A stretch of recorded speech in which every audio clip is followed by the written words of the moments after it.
Hello friends, welcome to drama spoiler part 9 देखने आयो तो जल्दी से सब्सक्राइब कर दो। क्या तुम सभी के पास मेरे लिए 1 मिनट भी नहीं है? और हाँ, अपने दोस्तों के साथ ये ड्रामा शेयर भी करना, नहीं तो मैं तुम लोगों से कट्टी कर लूंगी। तो चलिए ड्रामा पे। ये पार्ट के स्टार्टिंग में दिखाता है पा घर के सभी मेड के लिए कुछ न कुछ गिफ्ट लाई थी, जैसे कि क्रीम हैट। ये देख के सभी खुश हो जाते। वहाँ ताई भी खड़ा था, उसे भी गिफ्ट चाहिए था। ये देख के पा ताई को बोलती है, मुझे नहीं पता था तुम यहाँ आए हो, नहीं तो मैं तुम्हारे लिए भी जरूर गिफ्ट लाता। ताई थोड़ा सा सैड होके बोलता है, कोई बात नहीं। तभी ये अंकल ताई को अपना हैट पहना के बोलते हैं, ये है ताई के लिए। ताई उसे अंकल को लौटाने की कोशिश करता है, लेकिन अंकल नहीं लेते। इस प्यार भरी नोकझोंक के बीच पास रखे गरम सूप अंकल के ऊपर गिर जाती है, तो अंकल दर्द से चिल्लाने लगते हैं। पा और ताई अंकल के हाथ धोने के लिए सिंक के पास लेके जाते हैं। तभी वहाँ मोटू आके बोलती है, पा तुम्हें मैडम बुला रहे हैं। पा बोलती है, मैं नहीं जा सकती, इन पे गरम सूप गिर गया है, मुझे इनका फर्स्ट एड करना है। वो मोटू मैडम को ये सब बोलती है। नाड़े ये सब सुन के गुस्सा हो जाती है। नुआनोस मोटू को कुछ बोलती है। मोटू जाके पा को बोलती है, अगर तुम जल्दी से मैडम के पास नहीं गई तो वो नाई को फोन करके ये सब बोल देंगे। पा बोलती है, तो बोलो अपने मैडम को, कर ले फोन, उनके बेटे को भी तो पता चले उनके प्यारी सी माँ घर के मेड का कितना ख्याल रखती है। मोटू फिर से नुआन के पास जाती है और यहाँ पे जो कुछ हुआ है सब बोलती है। फिर पा को आके बोलती है, मैडम बोले हैं अगर तुम इस बार नहीं आओगे तो वो पुलिस को कॉल करके तुम्हें अरेस्ट कर देंगे। ये सुन के पा बोलती है, जाओ बोलो पुलिस को बुलाने के लिए, जाओ ना। मोटू फिर से ये बात नुआन को बोलती है।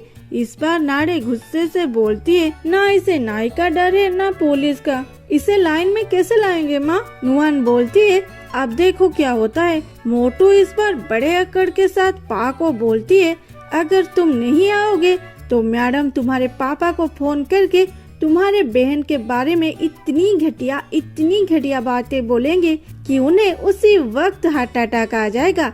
ये सुन के पा को गुस्सा आ जाती है और पा को ऐसे देख के मोटू भी डर जाती है और बोलती है, ये सब तो मैडम ने बोली थी, मैंने थोड़ी ना बोली है। फिर पा नुआन के पास जाती है। नुआन उसे दूर से देख के बोलती है, रुक जाओ, तुम मेरे डॉटर इन लॉ हो, तुम मेरे पास ऐसे चल के नहीं आ सकते, तुम्हें आना है तो नीचे सांप की तरह रेंगते हुए आओ। ये सुन के नाड़े हंसते हुए बोलती है, खड़े क्यों हो, माँ जो बोल रही है करो ना। सारे मेड बाहर आके ये सब देख के परेशान हो जाते हैं। उन्हें ये चिंता था कि पा अब क्या करेगी।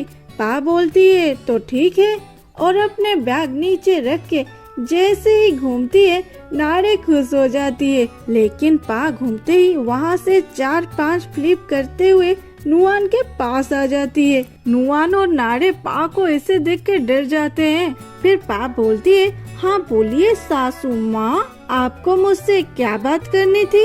उसे ऐसा करता देख के सारे मेड खुश हो जाते हैं और क्लैप करने लगते हैं। पा भी उनके और अपना हाथ हिलाने लगता है। ये देख के नाड़े को बहुत गुस्सा आती है। वो मेड के ऊपर चिल्लाने लगती है, तो वहाँ से सभी मेड भाग जाते हैं। फिर नुआन बोलती है, मैं तो तुम्हें ये कहने के लिए बुलाया था कि अगर तुम्हें यहाँ रहना है तो मेरे ऑर्डर और मेरे रूल फॉलो करना होगा तुम्हें, लेकिन मुझे नहीं लगता तुमने कभी किसी की बात सुनी होगी। ये सुन के पा बोलती है, हाँ मैं सुनती हूँ ना, जो सब अच्छे होते हैं ना उनकी बातें सुनती हूँ, जिसकी बिहेवियर ऐसी हो उसकी बात कौन सुनेगा। तुम्हारे ऐसी हरकतों के वजह से तो यहाँ के लोग आधे पागल हो गए हैं। जैसे कि ये बात पा नाड़े के ओर इशारा करके बोलती है। नाड़े फिर से चिल्लाने लगती है, तुम मेरी इंसल्ट क्यों कर रही हो। पा बोलती है, मैंने कब इंसल्ट की, मैंने तो जस्ट एग्जाम्पल दिए। पा फिर से बोलती है, सासू माँ आपको अगर मुझसे कुछ काम नहीं है तो मैं जाऊँ यहाँ से, और वहाँ से चली जाती है। नाड़े तो गुस्से से लाल पीला हो रही थी। फिर वो अपने मोटू पतलू ग्रुप के पास आके कुछ बातें करती है, तो प्लान के हिसाब से पतलू जाके एक पॉकेट ले आती है और नाड़े पा को रोक के बातें करने लगती है। लेकिन वो क्या बात करेगी उसे पता नहीं थी। पा बोलती है अगर तुम्हें याद नहीं है बाद में बात करें, और वहाँ से जाने लगती है। तो नाड़े उसे रोक के बोलती है हाँ याद आ गया ना, मैं तो तुम्हें ये बोलना चाहती थी कि मैं तुम्हें कभी भी अपनी भाभी की दर्जा नहीं देने वाली, जैसे तेरे बहन को नहीं दी थी। पा बोलती है ये तो मुझे पता था, कुछ अलग बोलो ना। तभी ऊपर से मोटू पतलू पा के ऊपर बहुत सारा पानी गिरा देते हैं। अब आगे पा क्या करने वाली है जानने के लिए जल्दी से मुझे कमेंट करे। अरे सिर्फ चंद सेकंड तो लगेगा, लेकिन आपके कमेंट बूस्ट करते हैं मेरे एनर्जी को, इसीलिए तो इतने कम वक्त में मैंने 2 पार्ट बना ली। तो देखते हैं यहाँ किसे मेरी हार्डवर्क का कदर है। Okay bye bye, thanks for watching, love you all.